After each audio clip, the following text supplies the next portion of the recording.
God Consciousness, Chapter 14, The Power of Speech, The Power of Silence, Part 5.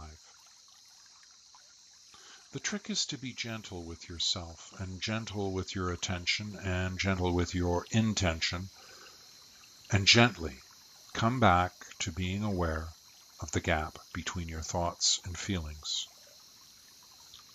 If some sound is there, pounding away, well, you do the best you can with being inside yourself and being with the deeper inner silence.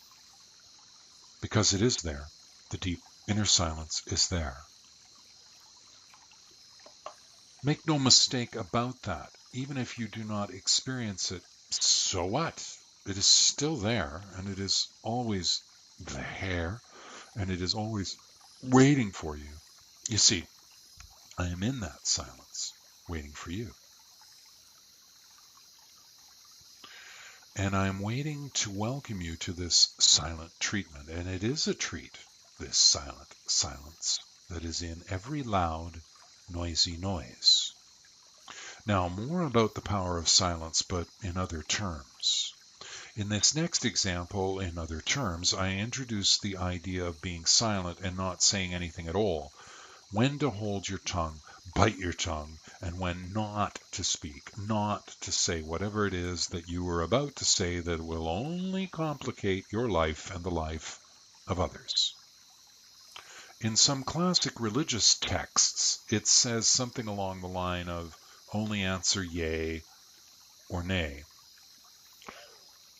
What I want to tell you is that sometimes it is better to keep your mouth shut and listen. Perhaps this part of this chapter might better be called The Power of Listening, but I figure that in order to start listening, you have to be silent unless you are listening to yourself talk or listening to your own thoughts. I want you to try listening to other people. Listen to what they say. Listen to what your mind starts to do. Listen to the words that come into your mind that you want to say in response to what they say, and then do not say those words. Don't say any words. Just remain silent. Hey, here's another practice I want you to try. Keep silent once a week for a certain length of time. Try that and see what happens. Make sure you let the necessary people know that you're going to be silent for 4 hours or half a day or whatever it is you are aiming for. Go into silence. Do not speak. If you have to, you can write down whatever it is you must say. If you take care to organize the situation, you probably won't have to do that. I want you to actively pursue silence so you can begin to develop a highly personal relationship with something of truly great value, and that is your ability to shut up and be quiet and not speak and not obsess about thoughts and feelings, and instead become very quiet inside, even if it is very, very noisy outside. It is in silence that deep communication beyond human language can take place. Parts of you that you are not acquainted with can get to know each other. In silence, many, many long-standing ruptures and wounds can surface for healing and holing.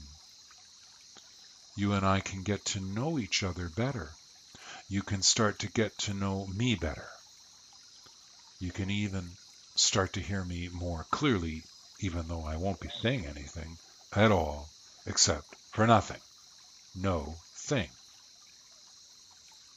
Silence, interior silence, is so paradoxical and bizarre and so very, very powerful. It is the meeting point of creativity and intelligence and beauty and horror and all things, really. Silence is the place where I am all the time, all the no time. It is isness. Silence is golden. You can wait to say whatever it is that needs to be said. If you pause and let silence rush in, then I can have a chance to speak for you. It is in the little gap, when you pause, when you let me come into your mouth, when you let me fill the root of your tongue with the very beginning of a word or words. It is in this gap of silence that great power is found. Silence can be very, very loud. It can be deafening. Strange, isn't it? Another paradox. True, isn't it? Sometimes saying nothing and letting silence ring out says more than all the words and noise can ever say. For example, sometimes in a very loud piece of music there is the sudden absence of all noise, of all sound, and the effect is quite spectacular, quite dramatic.